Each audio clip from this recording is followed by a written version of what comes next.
Hello dear fans, friends and subscribers.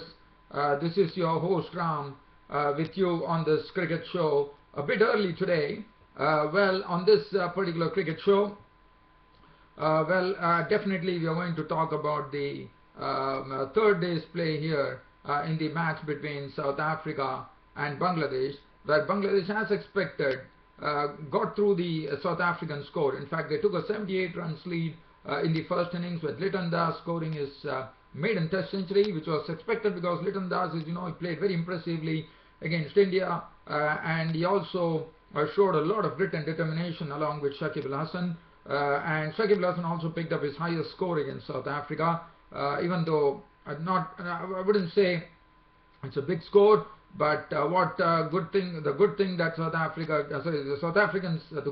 to happen for South Africa is Dale Steyn really found his real color here when he picked up wickets, and he used the bouncer in a wonderful way to actually worry the Bangladesh batsmen, rile them. In the end, 78 runs was the lead that Bangladesh took in the first innings, and the South African openers fought it out towards the end by showing some very good footwork against the spinners as they finished on 61 for no loss. They are still having 17 runs to wipe off the arrears, and then the 4 days play should be an interesting one coming up. So South Africa are showing, they are really putting up a good, not a good fight, I would say, but definitely they know what they have to do.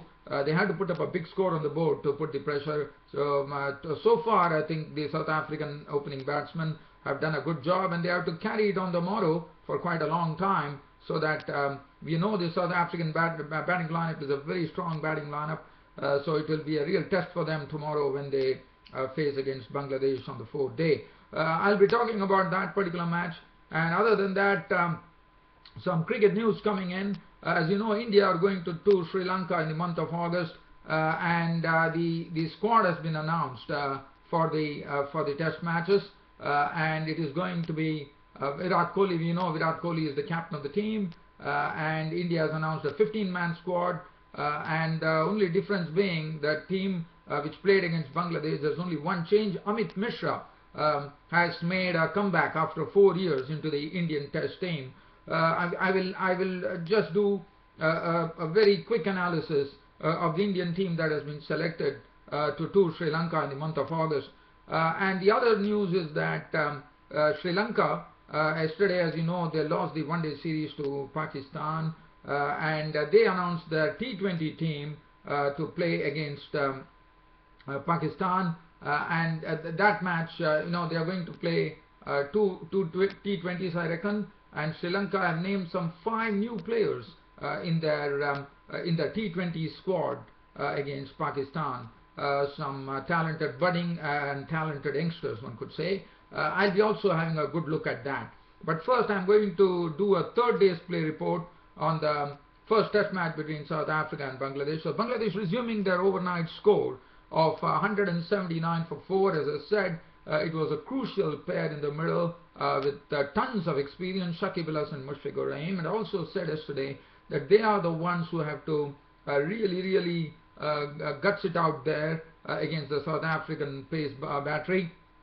And well, but definitely I will have to say that in fact they couldn't do much as only I think it was 16 runs added to the overnight score of 179, and they lost a wicket. This was Dale Steyn bowling with some fire today, and we saw Dale Steyn trap Mushfiqur Rahim LBW for 28 with 5 fours and 1 6, which made the score 195 for 5. And then Litton walked in, the Litton Das, the young Litton Das walked in, the wicketkeeper batsman. He joined Shakib Al Hasan, and they revived the situation to a great degree, to such an extent that they went past the South African score of 248, with Litton Das showing a lot of good strokes in his repertoire. We know that I've always been impressed with Litton Das, because he is one who is going to belong to this Bangladesh squad, because the way he plays, he has good match temperament, as we saw what he did against India, and Litton Das is definitely looking a very good and compact player, and that's what he precisely did. He got into a very good partnership from 195. They surpassed the South African total, and the partnership was worth around 80 odd runs along with Shakib Al Hasan. So things were, as I said, they revived the situation quite a bit there, and after doing all the hard work, in fact, Simon Harmer, the off spinner, in fact, one on Philander and Morning Morkel couldn't make much of an impression, even though the new ball was taken. It was Philander and Morkel couldn't make any inroads to break this partnership, and I thought Shakib Al Hasan and Litton Das really stood the test well when the new ball was taken. And then finally it was Simon Harmer's off spin that fetched the wicket. In fact, he lured Shakib Al Hasan down the wicket, and Shakib Al Hasan was caught by dominy of the bowling of Harmer after making 47 with 4 boundaries. That heralded the entry of Mohammad Shahid to join Litton Das, who was really working for his maiden test half century, maiden test 50. As Mohammad Shahid, well, he came in and he meant business right from the word go. In fact, he went after Simon Harmer, the Radham off spinner, by tonking him for boundaries, and won in a 6-2. And he was, in fact, he tonked a Philander over the cow corner for a 6. But it was Simon Harmer who gave the maximum runs to Mohammad Shahid.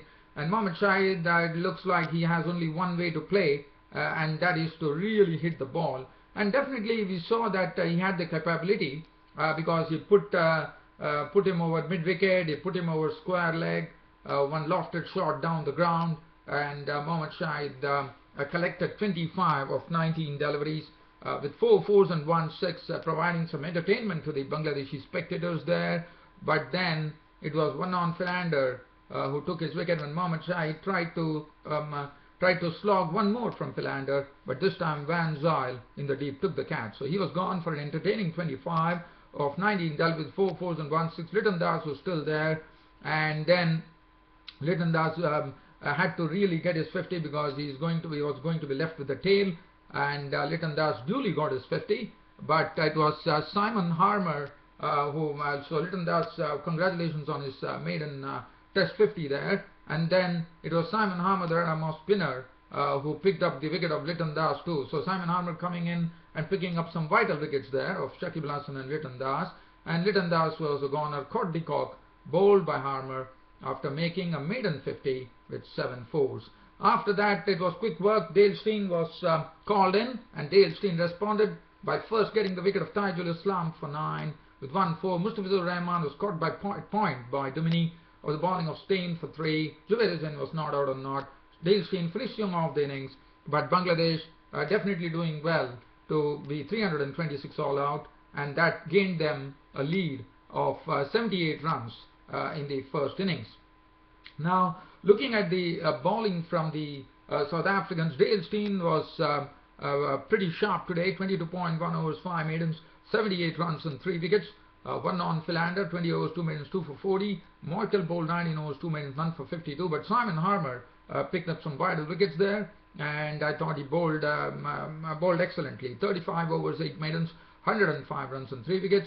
1 wicket apiece to Steyn, Van Zyl and Dean Elgar, who took 1 wicket today. That was yesterday, and Dominic none for 15. Now South Africa had to they had around 40 minutes before tea, where they were, when they were in the second innings, facing against the pace bowlers Mustafizur, and also had Tajul Islam operating for some odd reason. And then we saw that the openers survived the tea interval, but once tea was over, we saw that the South African openers slowly started growing in confidence as they played the bowlers, and we also saw, unlike the first innings where they were rooted to the crease when the spinners were bowling, we definitely saw some real confidence coming in as they started leaving the wicket. Some good footwork being shown by both Steyn, Van Zyl, who finished on an unbeaten 33 with 4 boundaries, and Dean Elgar was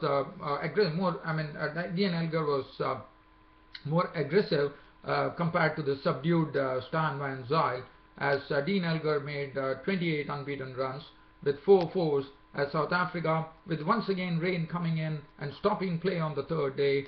South Africa at close of play on day 3 were 61 for no loss. They still have another 17 runs to actually wipe off the arrears of 78 runs. Once they do that, as I said, they still have some hard work to do. The work is not over. The openers have to really carry on, probably put on a huge partnership to really make things safe for them. Looking at the bowling from the Bangladeshi bowlers, Mustafizur Rahman, 5 overs, no maiden, none for 21, a bit costly there. Taijul Islam bowled 2 overs for 4. Mahmudullah bowled 1 over, which was a maiden. Shakib Hassan bowling 5 overs for 19. Mohammad Shahid 6 overs, 1 maiden, none for 12. Jubair Hussain 2.1 overs, 1 maiden, none for 5 when rain stopped play. So definitely Bangladesh have done what was expected of first taking the lead, and then now I thought South African openers have also done a good job. It should be an interesting session coming in tomorrow, where we'll see whether Bangladesh in the morning with the with the ball in hand, in the sense with the dew factor coming to the picture, whether they are able to actually pick up some quick wickets, or whether it is the openers who are going to once again grind them and see to it that they put up a big partnership. So it is going to be an interesting session coming up on the 4th day. It looks like a match which is going to come with the results, so one has to wait and watch. And we all know that the pitch is not doing much, so it's all a matter of more application. And if the South African batsmen can show the application, we never know. I mean, probably South Africa could go on to a big score. So, but as South Africa, one knows that South Africa has a strong batting lineup. You can't expect them to fail once again in the second innings for sure. So Bangladesh should be wary about that. So Bangladesh have to bowl excellently to actually restrict the South Africans. Now, the other news that I'm going to, as I said, now I'm going to talk to you about some cricket news. The cricket news that I will be talking about is the Indian team has been selected to tour Sri Lanka in August. As you know, India are going to Sri Lanka. As I said, after playing against Bangladesh, the only change that one saw from the Indian selectors here is they have brought in Amit Mishra. Now, Amit Mishra is making a comeback into the Test squad after a span of 4 years. So that is something that Amit Mishra would be liking to actually get hold of the opportunity, in the sense he would like to take this opportunity with both hands and come up trumps. So looking at the squad, Virat Kohli the captain, then we have opening will be Shikhar Dhawan, they have Murli Vijay, and then the spinners are Ashwin. Harbhajan Singh has got his place back, in the sense he played against in Bangladesh too, but Harbhajan Singh has been he's also a part of the team, so that will be good for the experience sake. And Ravichandran Ashwin, dear friends and subscribers, this is the first time that Ravichandran Ashwin is going to Sri Lanka. He has played against a lot of teams. He has played against Sri Lanka, but not only in India. So it will be interesting, because Ravichandran Ashwin will be having a first opportunity of playing against Sri Lanka in Sri Lanka. He has never been to Sri Lanka, so it will be very interesting. And you know, subcontinental pitches are something which are almost the same, whether it is India, Pakistan, Sri Lanka, Bangladesh. So it will be interesting to see how Ravichandran Ashwin shapes up over there. The bowling would be in the hands of Bhuvaneshwar Kumar, Umesh Yadav, Varun Arun, the express pace bowler, and also Ishan Sharma. So the bowling attack is looking pretty sharp over there, have some good real pace there. And then the batting would be revolving around Virat Kohli, Shikhar Dhawan, Chiteshwar Pujara, Ajinkya Rahane, the new T20 captain of India. And then they have the wicket-keeping batsman Riddhiman Saha and Rohit Sharma. Who can forget Rohit Sharma?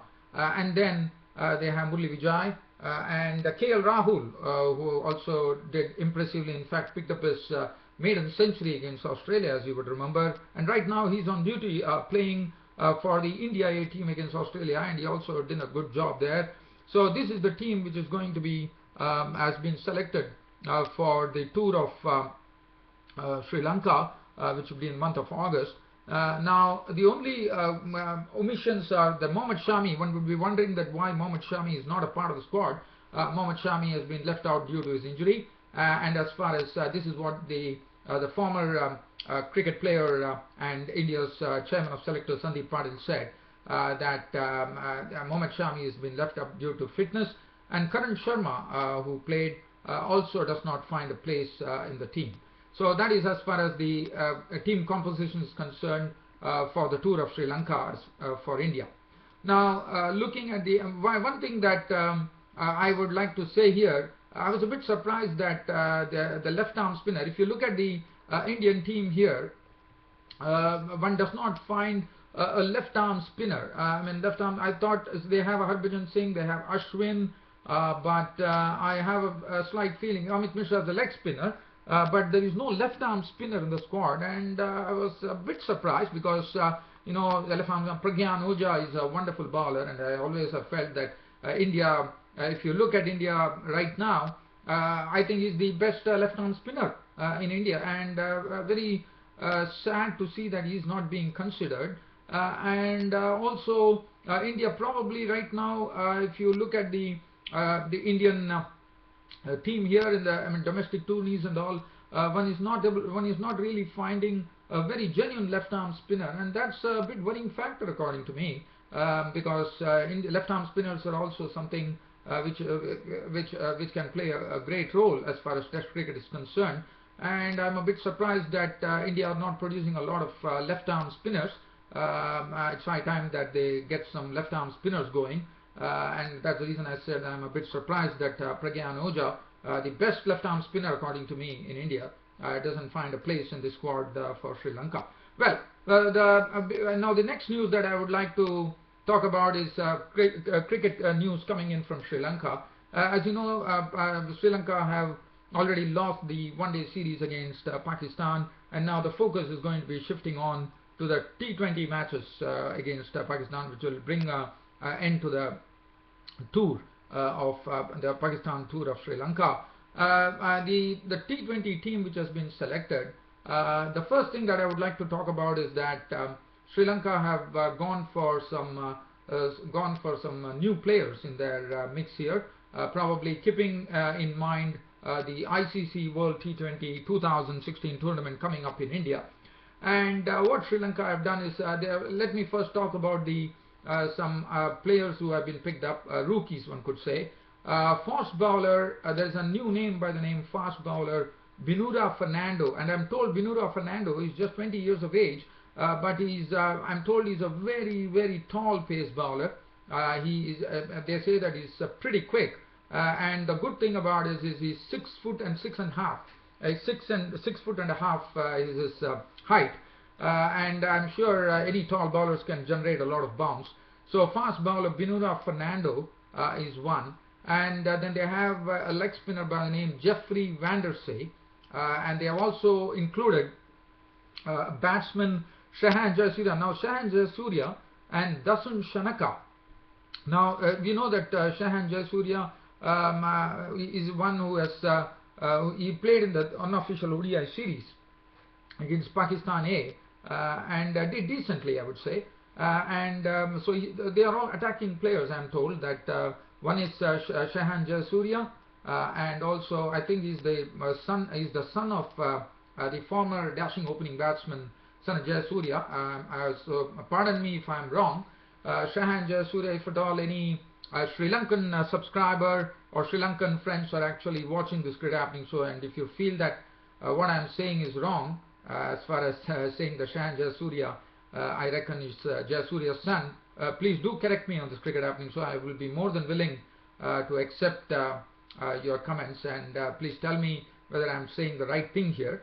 Dasun Shanaka. Now Dasun Shanaka is another newbie there, and Dasun Shanaka, they say that he's a very hard hitter of the ball, and the Vijayaguna Vardhane, the former pace bowler, has said he's one of the, he forms a part of the selection committee. The chief selector is Kapila Vijayaguna Vardhane, and he has said that this guy, Benan Shanaka, his name is is known as his name is Dasun Shanaka, and I'm told that he has the ability to clear the ropes, in the sense he can really hit the ball hard and high, and he has the ability to consistently clear the ropes. So he could be a dangerous customer, one could say, but probably one is really waiting to see this Dasun Shanaka in action, because T20 is all about slam bang cricket, and if Dasun Shanaka can live up to his to the reputation that he has shown in the domestic matches there in Sri Lanka, he could well be a hero. Dhananjay De Silva is the other person who is there in the team. Dhananjay De Silva is also a very good player. He has played a bit of cricket, if I am not wrong. So Dhananjay De Silva is the other player who is in the team. So, and other than that, the only glaring omission, according to me, is one does not see another aggressive batsman from Sri Lanka, and also pretty talented at that, and one only hopes that he's the future of Sri Lanka after the retirement of such great players like Kumar Sangakkara and Mahela Jayawardene. So I'm prompt to think, I'm a bit surprised that we don't have Dinesh Chandimal, but they have definitely given the reasons. In fact, they are not saying that Dinesh Chandimal can't find a place in the team. They say that Sri Lanka are probably resting Dinesh Chandimal because they want him to be fit for the main matches, because India is coming to Sri Lanka, as you all know. So Dinesh Chandimal is being reserved. So the Sri Lankan squad is going to be led by Lasith Malinga, who is the captain of the team, and they have Dilshan, Pereira, Kitruan Vittanage, Dhananjay. So this is a chance for the Sri Lankan selectors to have a look at the Sri Lankan team, because probably this would be forming the basis for the Sri Lankan selectors to actually select the ICC T20 team for Sri Lanka when it will be playing in India in 2016. Angelo Matthews, Dasun Shanaka, Chamara Kapugadra has made a comeback into the team. Shahanja Surya, Thisra Pereira, Nuwan Kalashekara has also made a comeback into the team. Binra Fernando, Chaturanga De Silva, and Milinda Sriwardene, who did impressively in the one-day internationals against Pakistan. Now, just keeping on the same topic, I'm going to end my cricket conversation here. We are talking about the ICC qualifiers which is going on in Malahide in Ireland, and today there is a very crucial match which is happening right now. It's between Namibia and Oman. Now Oman, let me tell you, have really done well, because they are a team who are not in the top ones, and they are the most lowly ranked team, and they have done a wonderful job right now, where they are contesting with Namibia. So as you know, Ireland, Scotland, Netherlands, Afghanistan has qualified today by beating Papua New Guinea, and Hong Kong has already qualified.